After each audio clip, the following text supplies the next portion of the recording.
Hey everyone, welcome back to the channel. If you've ever dealt with inconsistent or missing data in Jira, you know how frustrating that can be.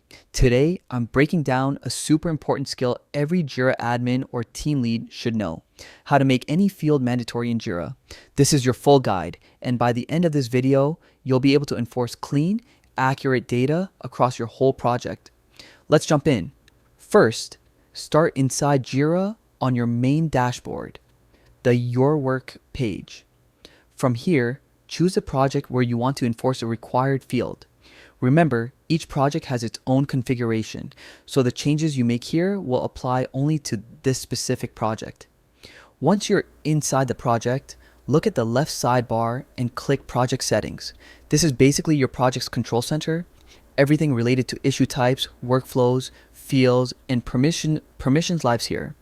Next, we need to access the field configuration. Find the Summary tab inside Project Settings and scroll until you see the section labeled Field Configuration or System Default Field Configuration.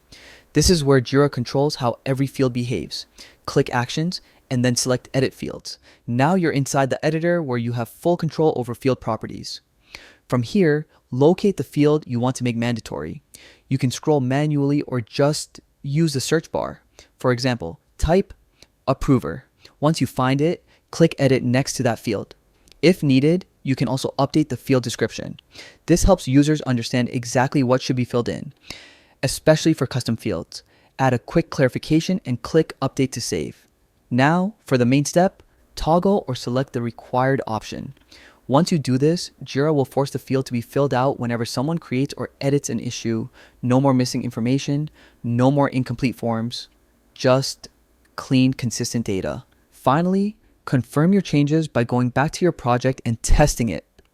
Try creating a new issue and check whether the field now appears marked as mandatory. If it does, you're all set, and that's it. You've successfully made a field mandatory in Jira. This simple change can dramatically improve your workflow accuracy and save your team a lot of headaches. If you found this guide helpful, don't forget to like the video, subscribe, and drop your questions in the comments. Thanks for watching, and I'll see you in the next one.